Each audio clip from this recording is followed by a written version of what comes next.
ನಮಸ್ಕಾರ. ನಮ್ಮ ಕೋಲಾರದಲ್ಲಿ ಕೊನೆಯ ಶನಿವಾರ, ಶ್ರಾವಣ ಮಾಸದ ಕೊನೆಯ ಶನಿವಾರ ತುಂಬ ಪ್ರಾಮುಖ್ಯತೆ ಹೊಂದಿರುತ್ತದೆ. ಈ ಕಡೆ ಜನಗಳು ಮನೆ ಮನೆಗೆ ಹೋಗಿ ಶನಿವಾರ ಅಕ್ಕಿ, ಬೇಳೆ, ಹಣ, ಕಾಸು, ದುಡ್ಡು ಎಲ್ಲ ಸಂಗ್ರಹಣೆ ಮಾಡಿರ್ತಾರೆ.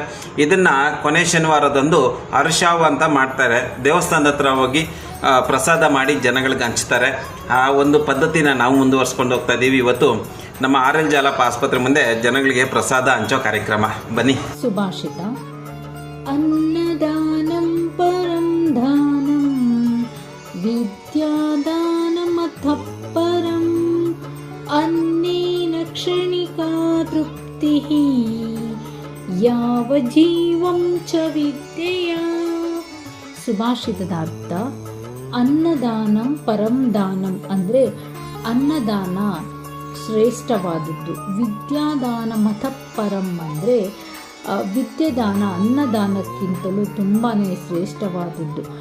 ಅನ್ನೇನ ಕ್ಷಣಿಕ ತೃಪ್ತಿ ಅಂದರೆ ನಾವೀಗ ಒಬ್ಬ ವ್ಯಕ್ತಿಗೆ ಒಂದು ಹೊತ್ತು ಊಟ ಹಾಕ್ಬೋದು, 2 ಹೊತ್ತು ಊಟ ಹಾಕ್ಬೋದು. ಅಂದರೆ ಹೊಟ್ಟೆ ಹಸಿದಾಗ ಮಾತ್ರ ಅದು ತೃಪ್ತಿಯನ್ನು ಕೊಡುತ್ತೆ, ಕ್ಷಣಿಕ ಸುಖವನ್ನು ಮಾತ್ರ ಕೊಡುತ್ತೆ.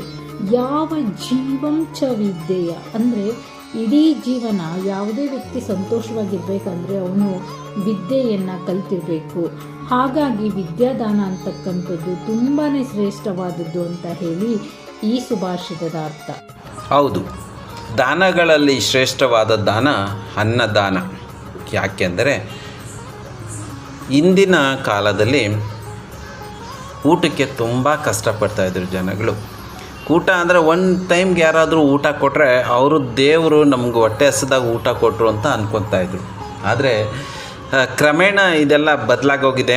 ಈಗ ಊಟದ್ದೇನು ಸಮಸ್ಯೆ ಇಲ್ಲ, ದುಡಿತಾರೆ, ತಿಂತಾರೆ, ಕೈ ತುಂಬ ದುಡ್ಡು ಸಿಗುತ್ತೆ. ಇವಾಗೆಲ್ಲನ ಕೆಲ್ಸಕ್ಕೆ ಹೋದರೂ ಕೂಡ ನಮಗೆ 1000 ರೂಪಾಯಿ ಅಂತೂ ಕನಿಷ್ಠ ಪಕ್ಷ ಸಿಕ್ಕೇ ಸಿಗುತ್ತೆ. ಆದ್ದರಿಂದ ಈಗ ಊಟದ ಸಮಸ್ಯೆ ಇಲ್ಲ ದುಡಿಯೋವಂಥವ್ರಿಗೆ. ಇನ್ನು ಊಟದ ತುಂಬ ಮಹತ್ವ ಅಂದ್ಕೊಳೋದು ಯಾರಿಗಾದರೂ ಇದೆ ಅಂದರೆ ಅದು ಹೊಟ್ಟೆ ಹಸ್ತಿರೋರಿಗೆ.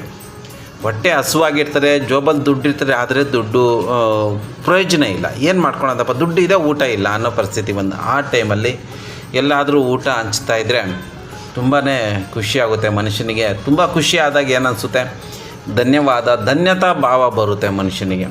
ಆಗ ಅವನು ಸಂತೋಷಪಟ್ಟಾಗ ದೇವರು ಕೂಡ ಇವನಿಂದ ಸಂತೋಷಪಟ್ಟ ಅಂತ ಅವನಿಗೆ ಸ್ವರ್ಗ ಸಿಗುತ್ತೆ ಅಥವಾ ಮೋಕ್ಷ ಮೌತಿ ಏನಾದರೂ ಒಂದು ಸಿಗುತ್ತೆ.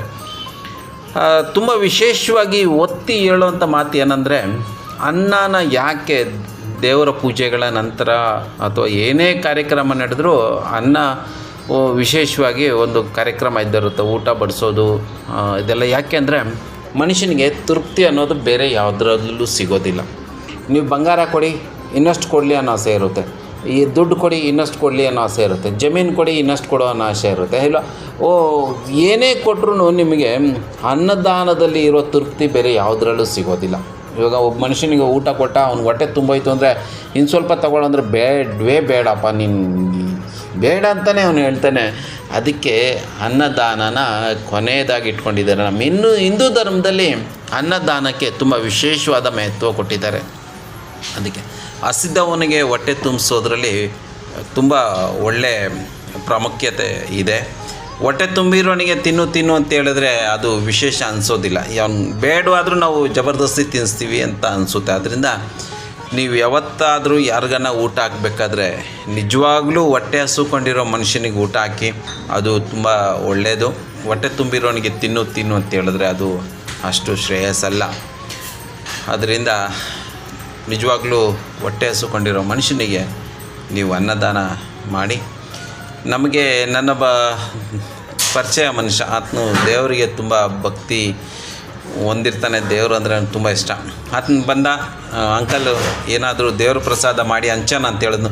ಸರಿನಪ್ಪ, ನಿನಗೆ ಹಂಚಬೇಕು ಅಂತ ಆಸೆ ಇದ್ದಾಗ ನನ್ನ ಕೈಲಾಗಿದ್ದು ನಾನು ಮಾಡ್ತೀನಿ ಅಂತ ಅವ್ನು ಸ್ವಲ್ಪ ಹಾಕಿ ನಾವು ಸ್ವಲ್ಪ ಹಾಕ್ಕೊಂಡು ಎಲ್ಲರೂ ಸೇರಿ ಇವತ್ತು ಅನ್ನಪ್ರಸಾದ ಹಂಚಿಕೆ ನಮ್ಮ ಆರ್.ಎಲ್. ಜಾಲಪ್ಪ ಹಾಸ್ಪಿಟಲ್ ಮುಂದ್ಗಡೆ ಅಲ್ಲಿ ಪೇಷೆಂಟ್ಗಳ ಕಡೆಯವರು ಇರ್ತಾರೆ. ನಿಜವಾಗ್ಲೂ ಅವ್ರಿಗೆ ಹೊಟ್ಟೆ ಹಸಿಬಿಡ್ತಾರೆ. ಇವಾಗ ದೇವಸ್ಥಾನದಲ್ಲಿ ಕೊಡೋಣ ಅಂತ ಒಂದು ಸರಿ ಯೋಚನೆ ಮಾಡಿದ್ವಿ, ರಾಮರ ದೇವಸ್ಥಾನಕ್ಕೆ ತೊಗೊಂಡೋಗಿ ಕೊಟ್ಬಿಡೋಣ ಅಂತ. ಆಮೇಲೆ ಯೋಚನೆ ಮಾಡಿದ್ವಿ, ರಾಮರ ದೇವಸ್ಥಾನಕ್ಕೆ ಬರೋರು ಯಾರು, ಹೊಟ್ಟೆ ತುಂಬಿರೋರು ದೇವ್ರ ಅಲ್ಲಿ ಬರ್ತಾರೆ, ಅವ್ರ ಹತ್ರ ಟೈಮ್ ಇರುತ್ತೆ. ಇಲ್ಲಿ ಅಕ್ಕಪಕ್ಕದವ್ರು ಮನೆಗಳವರು ಅವ್ರು ದೇವ್ರ ದರ್ಶನ ಮಾಡ್ಕೊಂಡು ಪ್ರಸಾದ ಕೊಡ್ತೀವಿ.